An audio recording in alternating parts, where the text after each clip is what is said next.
Bismillahirrahmanirrahim. Assalamualaikum warahmatullahi wabarakatuh. Waalaikumsalam warahmatullahi wabarakatuh. Salam kedaulatan rakyat. Salam kedaulatan rakyat.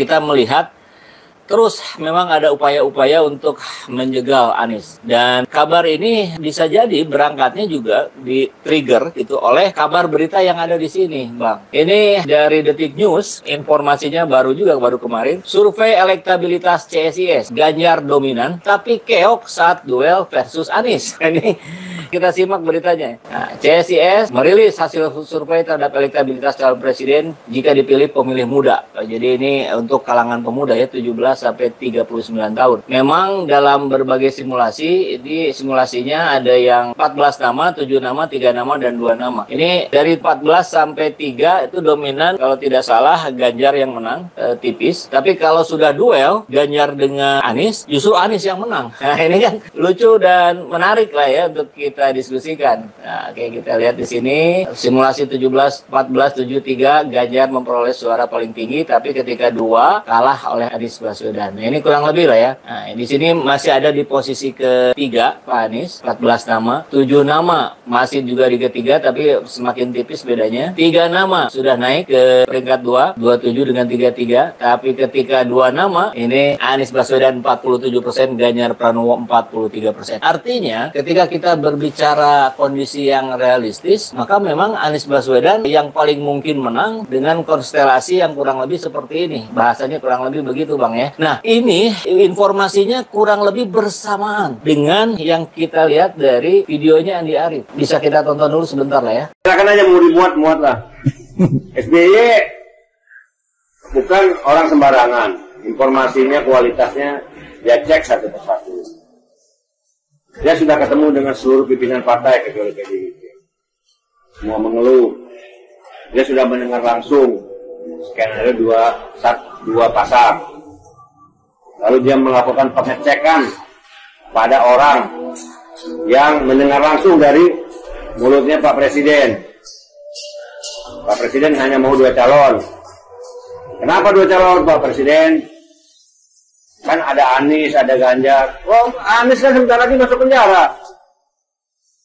Terus partai-partai lain yang di KIB sekarang kalau nggak nurut ya tinggal masuk penjara aja itu. Ngeri.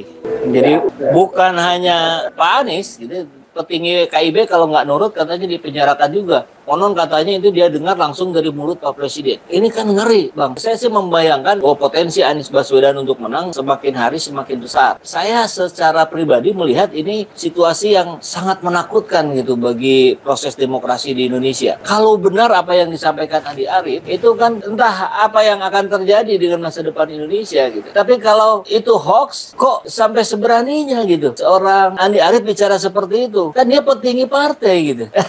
Bang, gimana menyikapinya? Apa yang disampaikan oleh Andi Arief ya, saya kira itu A1. A1, oke. Karena kenapa saya berani mengatakan A1? Sumbernya dari SBY. Ya. SBY itu presiden 2 periode.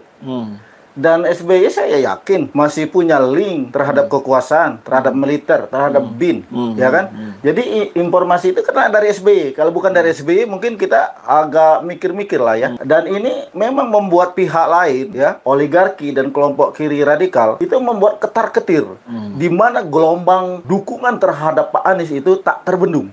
Dan ini dibuktikan oleh survei CSIS. Ini yang ngomong CSIS loh. Kalau yang ngomong lembaga survei yang lain mungkin agak beda. Saya juga menanggapi ini CSIS. Semua orang tahu siapa itu CSIS yang dulu sangat kuat pengaruhnya di zaman era Pak Harto, ya kan?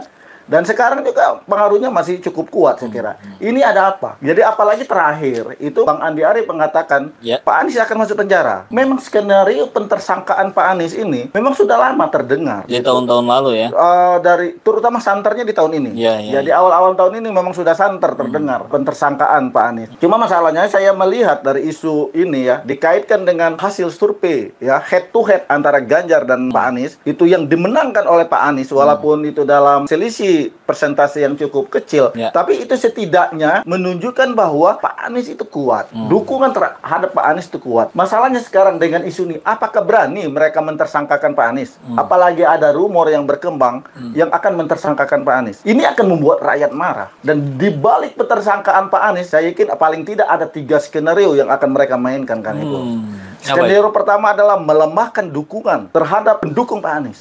Jadi pendukung Pak Anies ini dengan mentersangkakan Pak Anies itu membuat mereka jadi lemah. Mereka mau melawan, tidak punya jalur hukum untuk melawan, kecuali mereka bergerak untuk melakukan kekuatan rakyat. Apakah mereka sudah memperhitungkan itu?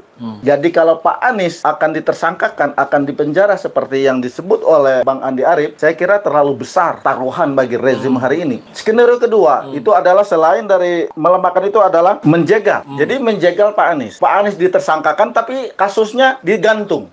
Sehingga tidak bisa mencalonkan sebagai calon presiden. Ini kan sama halnya memancing kemarahan rakyat. Mau kasus Formula E sudah clear and clean. Itu hasil audit BPK. Lembaga negara ini.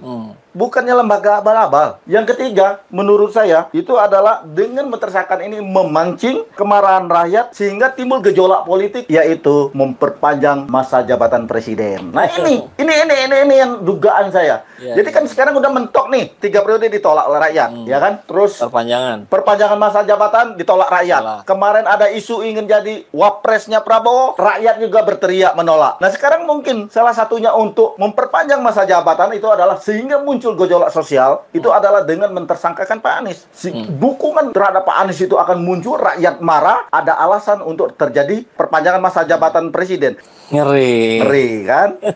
Ini jadi kita jangan terjebak oleh skenario mereka. Kita akan melawan bahwa pendukung Pak Anies bukan pendukung abal-abal. Yang kita bela itu bukan Pak Anies. Yang kita bela itu adalah konstitusi. Pak Anies ini adalah simbol perubahan di Indonesia. Jadi berani menyentuh Pak Anies sama halnya berani berhadapan dengan rakyat. Terima kasih sudah menjelaskan di waktu yang sangat padat ini, luar biasa. Mudah-mudahan bermanfaat buat semua. Assalamualaikum warahmatullahi wabarakatuh. Waalaikumsalam warahmatullahi wabarakatuh. Jazakallah.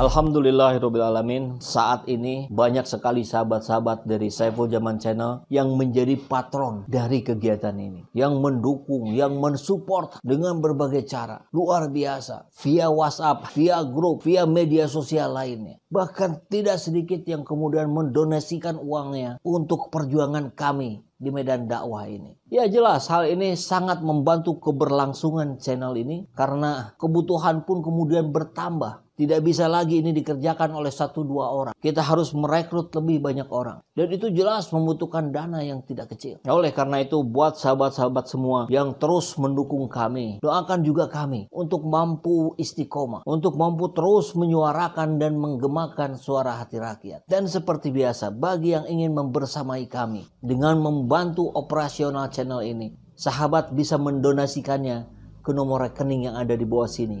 Dan silakan untuk mengkonfirmasikannya ke nomor yang ada di sini.